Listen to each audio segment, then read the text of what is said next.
வானம் வெள்ளென்று எருமை சிறு வீடு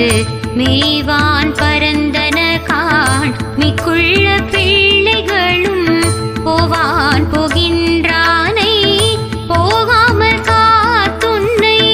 கூவுவான் வந்து நின்றோம் கோது கலமுடைய பாவா எழுந்திராய் பாடி பறை கொண்டு